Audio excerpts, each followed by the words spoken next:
Welcome students. देखिए, आज जो हमारी क्लास है वो आपकी एमबीए सेकेंड ईयर की है और हम जो क्लास कर रहे हैं इस समय वो आपकी एमबीए एफएम 02 है। ठीक है, मीन्स आपका जो सब्जेक्ट है वो है आपका tax planning and management. Okay, तो टैक्स प्लानिंग एंड मैनेजमेंट में अब तक हम टैक्सेशन पर्सन के बारे में हमने पढ़ा था लास्ट क्लास में आपका। उसके बाद हमने इसके टाइप्स ऑफ टैक्सेशन के बारे में पढ़ा है। देन उसके बाद हमने एसएससी के बारे में पढ़ा था आपका लास्ट क्लास में। और अब बात कर रहे हैं हम आज आपका इनकम के बारे में कि व्हाट इज इनकम। ठीक है, तो इसमें देख लीजिए, an assessment levied by the government on the profit of a company, the rate of corporate income tax paid by a business varies between countries। ठीक है, मीन्स क्या है कि जितनी भी आपकी प्रॉफिट अर्न कर रही है कोई भी कंपनी, ठीक है, और उस पे जो उस प्रॉफिट पे जो उस देश की गवर्नमेंट है एक सर्टेन रेट से, ठीक है, एक सर्टेन रेट से उस पर टैक्स कलेक्ट कर रही है, वो चीज आपकी किस पे, इनकम में। ठीक है, अब इनकम आपकी इंडिविजुअल इनकम भी हो सकती है, कंपनी की इनकम भी हो सकती है, आपकी फर्म की इनकम भी हो सकती है, बिजनेस इनकम भी हो सकती है। इनकम आपकी डिफरेंट टाइप्स की हो सकती है। ठीक है, तो इसमें आपका आगे देखिए, although since corporation are legal entity distinct from their owners and operators, they are typically taxed as if they were people। ठीक है, companies both private and public which are registered in India under the Companies Act 1956, ठीक है, या तो companies act 1956 के अंदर registered है या आपका कंपनीज एक्ट 2013 जो अब हमारा रिवाइज हो गया है उसमें रजिस्टर्ड है, लायबल टू पे कॉर्पोरेट टैक्स। ठीक है, वो सारी कंपनीज लायबल है इसके लिए, टैक्स के लिए। ठीक है, for the assessment year 2014 to 15 domestic companies are taxed at the rate of 30%। ठीक है, जो आपका असेसमेंट ईयर 2014-15 था उसमें जो डोमेस्टिक कंपनी है थी वो कितने परसेंटेज टैक्स के लिए लेविड थी, वो थी आपकी 30%। ठीक है, तो ये तो बात आ जाती है आपकी किसकी, इनकम की। ठीक है, नेक्स्ट आते हैं आपका असेसमेंट ईयर और प्रीवियस ईयर। ठीक है, असेसमेंट ईयर क्या होता है आपका, प्रीवियस ईयर क्या होता है, उसके बारे में बात करते हैं। देखिए, असेसमेंट ईयर है आपका डिफाइन है आपका section 29 definition under income tax. इसमें क्या है आपका, assessment year means the period of 12 months commencing on the first day of April every year. ठीक है, असेसमेंट ईयर है आपका हर साल की आपकी जो पहली अप्रैल है, ठीक है, फर्स्ट अप्रैल से लेके अगले साल आपका 31 मार्च तक जो 12 मंथ का पीरियड होता है वो होता है आपका क्या, असेसमेंट ईयर। इसमें आपका सेक्शन दे रखा है 29, डेफिनेशन दे रखी है आपकी इनकम टैक्स की। ठीक है, in India the government maintain its account for a period of 12 months that is from 1 April to 31 March every year. ठीक है, जैसा मैंने आपको ये बताया था कि 1 अप्रैल से 31 मार्च का जो आपका 12 मंथ का पीरियड है वो हमारे इंडिया में गवर्नमेंट भी उसको रिकॉग्नाइज करती है और उसी के अकॉर्डिंग हमारा अकाउंटिंग सिस्टम रन करता है। ठीक है, next, as such it is known as financial year.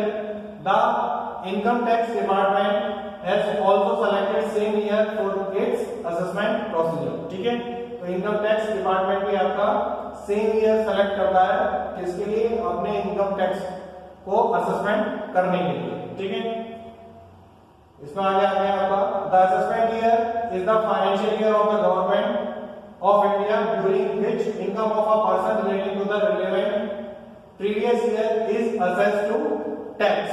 ठीक है, मींस क्या है, जो आपका असेसमेंट ईयर है वही क्या होगा, फाइनेंशियल ईयर कंसीडर किया जाएगा किसके लिए, गवर्नमेंट ऑफ इंडिया के लिए और आपके लिए। ठीक है, और उसी में जो आपका असेसमेंट ईयर है, ठीक है, जो 1 अप्रैल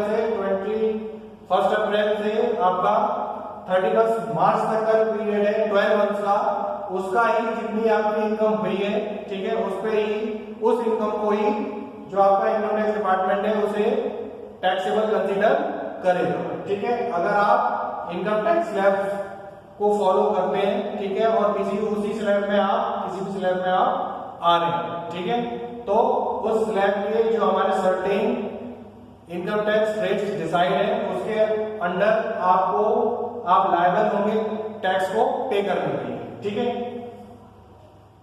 तो ये आपका असेसमेंट ईयर। देन आ गया हमारा प्रीवियस ईयर। तो प्रीवियस ईयर क्या है आपका सेक्शन 234, ठीक है, रिवाइज आपका section 3 definition under income tax act. उसमें क्या है, the term previous year is very important because it is the income earn during previous year which is to be assessed to tax in the assessment year, ठीक है। Previous year क्यों important है आपका कि जो पिछले साल की जो इनकम हुई है वो प्रेजेंट ईयर में उस इनकम को असेसमेंट किया जा रहा है, उस इनकम का असेसमेंट किया जा रहा है, ठीक है। ध्यान से समझना कि है क्या कि जो आपकी पिछली साल इनकम हुई है, ठीक है, 1 अप्रैल 2019 से 1 अप्रैल 2018 से लेके 1 अप्रैल 2019 तक जो आपकी इनकम हुई है उसका जो असेसमेंट होगा वो होगा आपका किसमें, आफ्टर 1 अप्रैल 2019 बिटवीन 31 मार्च 2020, ठीक है। इसके बीच ही आपका जो प्रीवियस ईयर है उसकी इनकम का असेसमेंट किया जाएगा, ठीक है। As per previous means coming before, ठीक है, जो इससे पहले था, ठीक। Hence, it can be simply said that the previous year is the financial year preceding the assessment year, ठीक है। असेसमेंट ईयर को प्रीसीडिंग करके मतलब असेसमेंट ईयर से पहले वाला जो ईयर है वो क्या होगा आपका प्रीवियस ईयर होगा, ठीक है। For example for assessment year 2014-15 the previous year should be the financial year ending on 31st March 2014, ठीक है। 1 अप्रैल 2013 से लेके 31st March 2014 तक, ठीक है। In simple words, it may be said that the year in which income is earned is called previous year and the next year in which such income is computed and put to tax is known as assessment year, ठीक है। जिस year का हम income को assess कर रहे हैं, ठीक है, वो है आपका प्रीवियस ईयर, और जिस ईयर में हम उस इनकम को असेस करके टैक्सेबल कर रहे हैं वो ईयर है आपका क्या, असेसमेंट ईयर, ठीक है।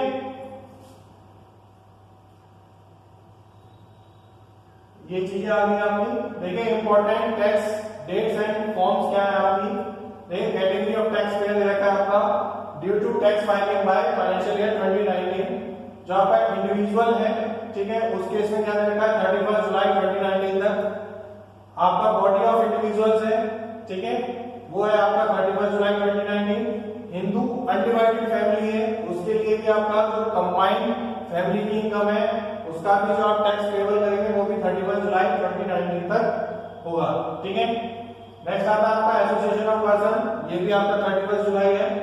बिजनेस रिक्वायरिंग ऑडिट, ये आपका 30 सितंबर तक है।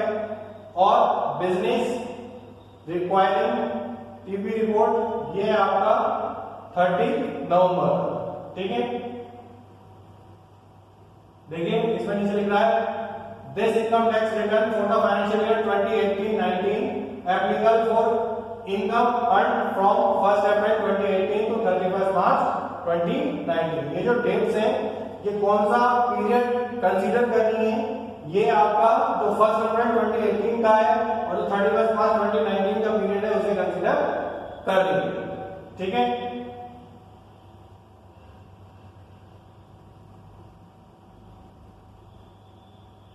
देखिए फिर आता है हमारा रेजिडेंशियल स्टेटस एंड इनकम, ठीक है। रेजिडेंशियल स्टेटस क्या है आपका, tax is levied on total income of SSC, ठीक है। Under the provisions of income tax act 1961 the total income of each person is based upon his residential status, ठीक है। Section 6 of the act divide the accessible person into 3 categories, ठीक है। जो आपका income tax act है 1961 उसका section 6 जो है जो रेजिडेंशियल स्टेटस है वो आपका जो पर्सन है उसके रेजिडेंशियल स्टेटस को आपका 3 कैटेगरी में डिवाइड कर रहा है, ठीक है। फर्स्ट है हमारा ऑर्डिनरी रेजिडेंट, ठीक है। सेकंड है आपका resident but not ordinary resident, और थर्ड है हमारा नॉन रेजिडेंट, ठीक है। ऑर्डिनरी रेजिडेंट मींस जैसे हम यहाँ रह रहे हैं, ठीक है, हम शुरू से यहाँ रहते हुए आए हैं, ठीक है, और हम यहाँ से ही इनकम जनरेट कर रहे हैं और उसी इनकम को यहीं खर्च कर रहे हैं, ठीक है। तो ये चीज आपकी क्या आएगी ऑर्डिनरी रेजिडेंट में, ठीक है।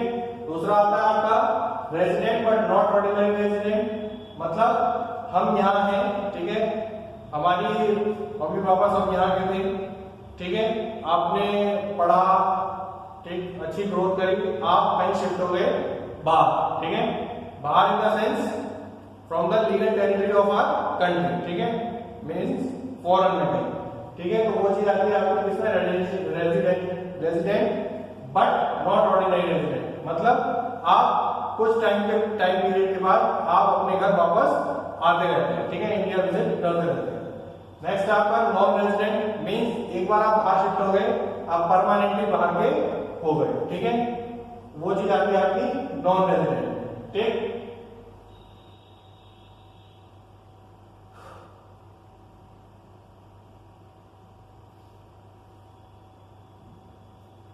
इसमें देख लीजिए, एक बार देख लेते हैं। Residential status is a term point under income tax act and has nothing to do with nationality और डोमिसाइल ऑफ अ पर्सन, ठीक है। An Indian who is a citizen of India can be non resident for income tax purposes, whereas an American who is a citizen of America can be resident of India for income tax purposes, ठीक है। Residential status of a person depends upon the territorial connections of the person with this country, that is for how many days he has physically stayed in India, ठीक है। Means क्या है, जो आपका residential status है वो किससे define हो रहा है, आपका फिजिकली स्टेड इन इंडिया, मतलब फिजिकल अपीयरेंस, आप भारत में कब आए थे, कितने टाइम तक आप रहे हैं, और कौन कौन से आपने इनकम टैक्स के रूल हमारे जो फॉलो कर रहे हैं, और उसके अकॉर्डिंग आप टैक्सेबल होंगे, ठीक है। और टैक्स जो होगा वो आपकी जो इनकम होगी उस पर लेवी होगा, ठीक है। The residential status of different types of person is determined differently, similarly the residential status of the SSC is to be determined each year with reference to the previous year, okay. The residential status of the SSC may change from year to year. What is mentioned in the status during the previous year and not in the assessment year, ठीक है। इसमें आपका important points है आपके, देखिए residential status in a previous year, इसमें क्या दे रखा है, देखिए ये कंसीडर करता है, it implies that residential status of assessment year is not important, ठीक। नेक्स्ट है आपका B point, a person may be resident in one previous year and a non resident in India in another previous year, example mister A is resident in India in the previous year 2018-19 and in the very next year he becomes a non resident in India. Means क्या है, देखिए first जो था आपका residential status of assessment year is not important, ठीक है। जो आपका असेसमेंट ईयर है, ठीक है, उसमें आपका रेजिडेंशियल स्टेटस जो आपका यहाँ का है या बाहर का है वो इंपॉर्टेंट नहीं होगा। दूसरे केस में क्या कह रहा है, अ person may be resident in one previous year, ठीक है, कोई भी पर्सन है, ठीक है, एक साल किसी भी एक साल वो भारत में रहा, ठीक है, उसके अगले साल वो भारत में नहीं रहा, ठीक है, लेकिन जो साल उसने जिस साल वो भारत में रहा उसने जितनी भी इनकम जनरेट करी, ठीक है, वो किसमें आएगी, आपकी असेसमेंट ईयर में आएगी। प्लस अगर वो रहा है तो वो क्या होगा, उस साल के लिए वो रेजिडेंट हो जाएगा, और अगली साल जब वो यहाँ से बाहर चला गया तो वो क्या हो जाएगा, नॉन रेजिडेंट हो जाएगा, ठीक है। Duty of SSC, it is एसएससी's duty to place relevant fact, evidence and material before the income tax authority supporting the determination of residential status, ठीक है। जो आपका रेजिडेंशियल स्टेटस है, जो एसएससी का रेजिडेंशियल स्टेटस है, उसके बारे में क्लियरली इन्फॉर्म किसको करेगा, वो आपको इनकम टैक्स अथॉरिटीज को करेगा, और इनकम टैक्स अथॉरिटीज को किसके बेसिस पे, जो उसके रिलेवेंट फैक्ट होंगे उसके रेजिडेंशियल स्टेटस से रिलेटेड, ठीक है, एविडेंस होंगे मतलब उसके पासपोर्ट वगैरह वो सारी चीजें, और उसका मटेरियल बिफोर, और उसके अलावा भी कोई मटेरियल होगा, ठीक है, जहां भी वो गया है, जिस भी कंट्रीज में वो गया है, और जो जो कंडीशंस रही हैं आपकी प्रीवियस ईयर में, ठीक है, 180 डेज में या 365 डेज में जो भी उसकी कंडीशन रही है रेजिडेंशियल स्टेटस की, उसके बारे में वो प्रॉपर्ली किसे इन्फॉर्म करेगा, आपका income tax authorities of our country, ठीक है। नेक्स्ट आता है आपका dual residential status is possible, ठीक है। अगर कोई जो पर्सन है वो ये चाहता है कि मैं यहाँ का भी रेजिडेंशियल स्टेटस ले लूं और किसी फॉरेन कंट्री का भी रेजिडेंशियल स्टेटस है उसके पास, तो ये भी हमारे यहाँ पॉसिबल है कि बोथ कंट्रीज के आप रेजिडेंशियल स्टेटस ले सकते हैं, ठीक है। इसमें क्या है, आप पर्सन में भी रेजिडेंट ऑफ वन और मोर countries in a relevant previous year, example mister x में भी resident of India during previous year 2017-18 and he may also be resident in England in the same previous year. The emergence of such a situation depends upon the following. देखिए कौन-कौन सी situation हो सकती हैं। First, the existence of the residential status in countries under consideration, ठीक है, उसने अपना जो रेजिडेंशियल स्टेटस है उसके बारे में दोनों कंट्रीज को इन्फॉर्म कर रखा है, दोनों कंट्रीज की जो आपकी अथॉरिटीज है उसको उसके रेजिडेंशियल स्टेटस के बारे में पता है, ठीक है।